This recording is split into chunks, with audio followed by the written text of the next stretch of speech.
2013 has been the year of big business blunders, so it's no surprise companies are more than ready to ring in the new year. But before we do, let's take a look back at sometimes companies drop the ball. We end the year with delivery companies under-delivering over the holidays. Customers fed up with FedEx and UPS after thousands of packages were late for Christmas. After the apologies, can they bounce back in 2014? And boy, it was a tough year for travel. Nobody can forget about the Carnival cruise ship Triumph because it was anything but triumphant. After stranded passengers, a food shortage, and a new nickname, the Poop Cruise, Carnival Cruise Line is ready to sail right into the new year, leaving this disaster behind. Tesla and Boeing both had fiery 2013s too. The cars and plane had a streak of catching on fire. From being on fire to being under fire, Lululemon and Abercrombie both getting their share of ticked-off shareholders. Lululemon customers complaining about see-through pants. Lululemon saying those ladies need to see it's their large thighs that are the real problem, and that caused a huge problem. And the CEO of Abercrombie & Fitch facing the problems after saying he doesn't want larger customers. This was a year of anti-fat retailers, but at least these guys were honest, right? Can't say the same for some tech companies. Google, Facebook, and Verizon handing over customer information to the NSA, but not giving any information to customers that they were doing it. And remember these major product faux pas? Facebook Home, Samsung Watch, and BlackBerry 10. One word of advice, better luck next year, guys. The push for healthier eating was in full force this year, but how about just knowing what you're eating to start with? A Taco Bell employee making a grand mistake, so your chicken taco may have tasted a little different this year. And those meatballs from IKEA, just say nay, because turns out some of them were horse meat. But the funniest food blunder goes to McDonald's.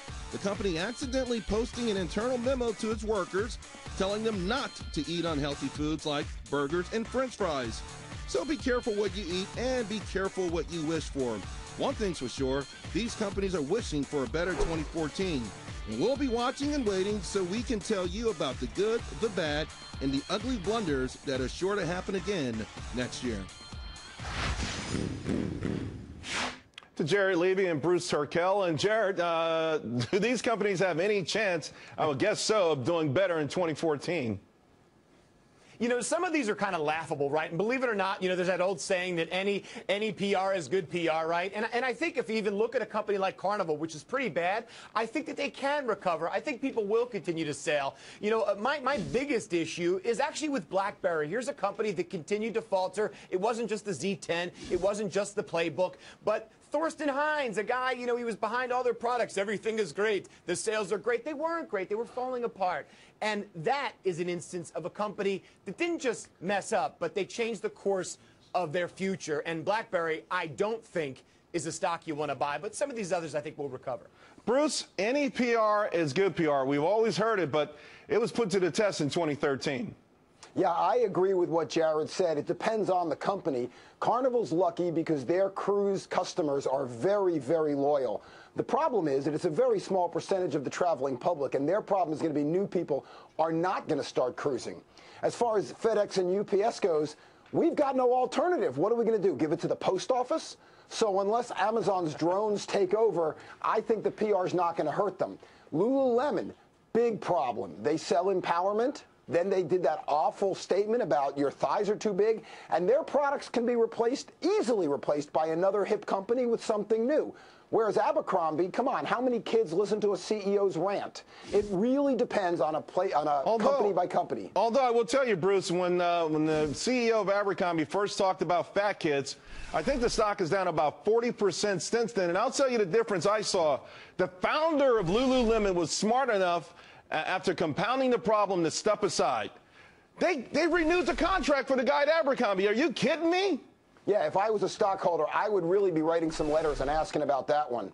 Jared, on those two stocks, you know, both of them at one time or another have been serious high flyers. There was a point where Lulu, you couldn't lose. Abercrombie dominated for a long time.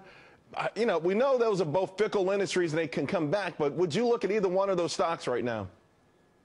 That's a tough one. You know, I think there is a point about Abercrombie, and I actually disagree. You know, listen, kids hurt. And I'll tell you, kids can be mean. And, you know, children in this country and all across the world if you're heavy or you're not considered beautiful like Abercrombie wants you to be, you are paying attention. And social media spreads that stuff pretty quickly. And I'll tell you what, you know, I have younger family members and their friends. They're drifting away from Abercrombie, and their styles aren't as cool. So Abercrombie, I think, has got a big hill to climb. Lululemon, on the other hand, even though there are barriers to entry, I still think it's a decent stock. Sure, they've got Nike, they've got Adidas, they've got several other companies nipping at their heels, but Lululemon isn't done just yet. If I had to pick one or the other, I'd probably stick with a Lululemon. I think Abercrombie has some reinventing to do, and I think with the CEO that's that vocal, if you will, I think he's got to look. Right. He's got to look elsewhere, maybe to himself. You know, Bruce, in this day and age of the mea culpa, you know, you say something, you get in trouble, you get suspended from the TV show for a week. What role? How should these guys handle it? I mean, okay, you reappointed the guy to Abercrombie. Do they come out and acknowledge he hurt people's feelings, or do they stay the course and say we're just cool and hip and this whole thing is cyclical?